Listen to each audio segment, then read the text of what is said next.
we're looking at how to write the formulas for compounds. And the first type of compounds that we're going to look at, or that we have started looking at, is the bonds between nonmetal atoms. What do we call the bonds between nonmetal atoms? We call them covalent bonds. So if they are covalent bonds, what happens to the electrons? How are they involved in the bonds? Electrons are shared.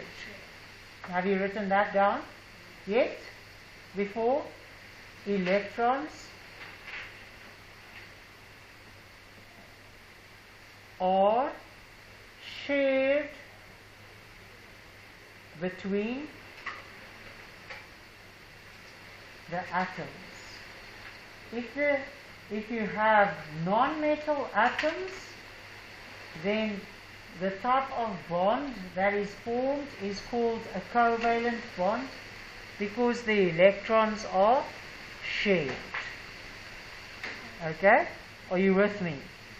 So the first one we looked at was between hydrogen and fluorine. Am I right? That was the first example we did. Okay. So how does the Lewis structure of hydrogen look like? How many valence electrons does it have? One. Okay. And fluorine, how many valence electrons does it have? 7. So if I write these kisses to represent the valence electrons, I can see that here hydrogen's got space for another kiss. Can you see that? And here, fluorine's got space for another kiss.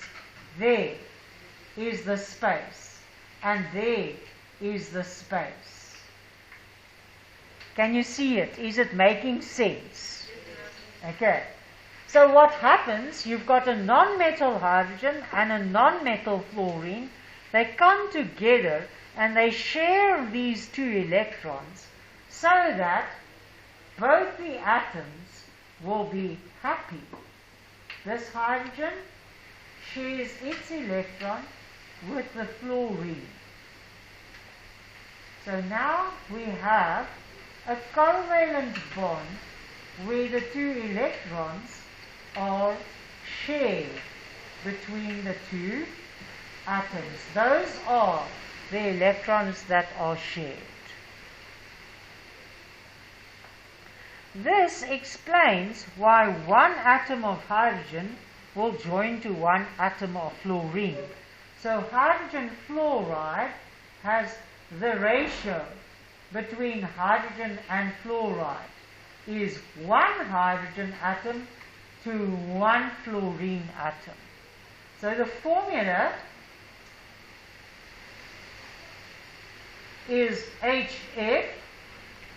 There we use only the symbols. Spakani, you need to concentrate. And the name is hydrogen fluoride.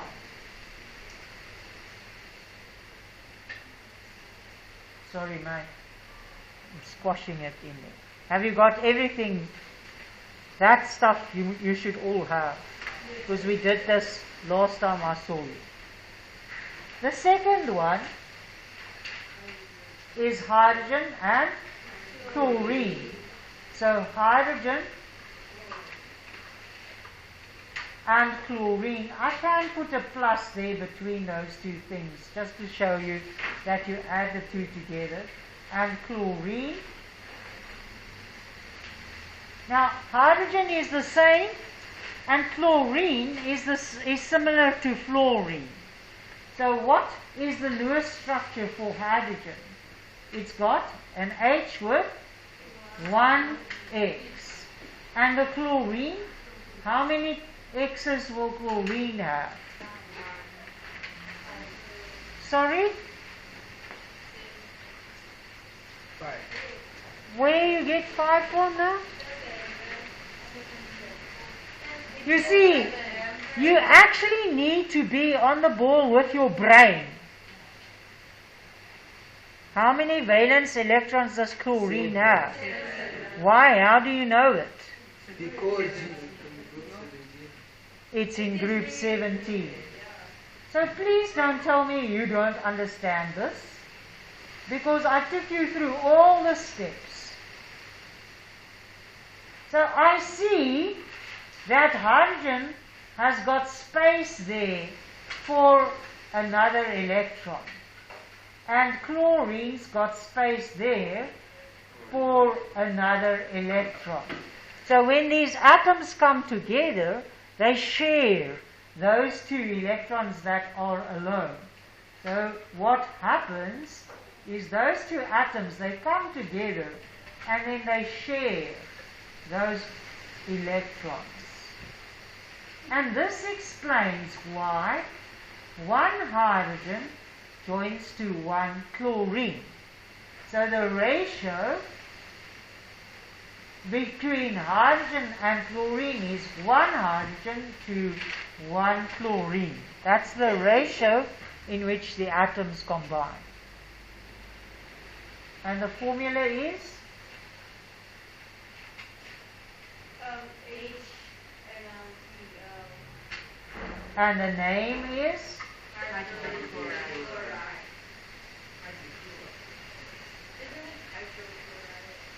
No, it's hydrogen fluoride. You can say hydrochloric acid when it's mixed with water.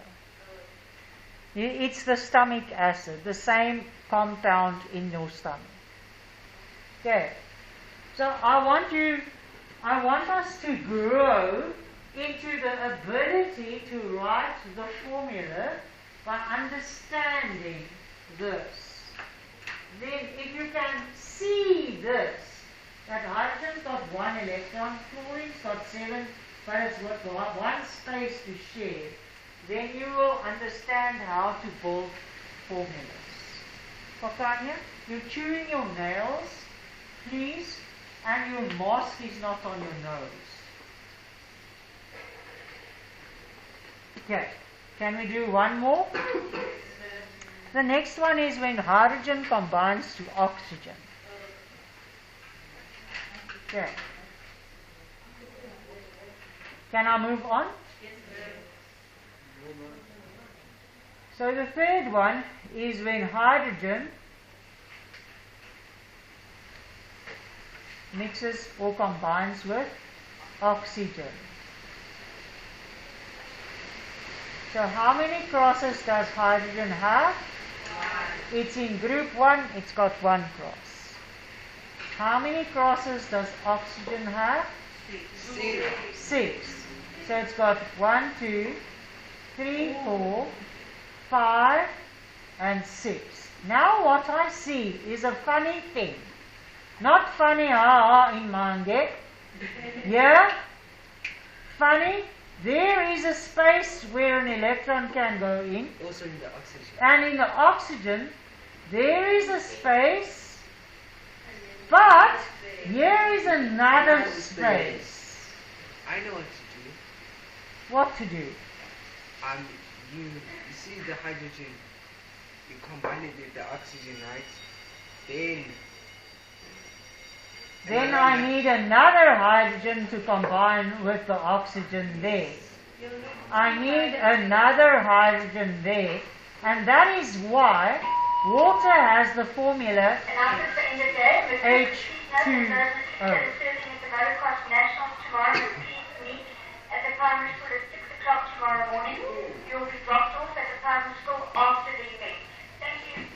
And this has a special name, it's water. Water. It's a special name, it should be hydrogen oxide. Oh yes. You understand? Yes. So the ratio is 2 hydrogens to 1 oxygen. H2O. I'm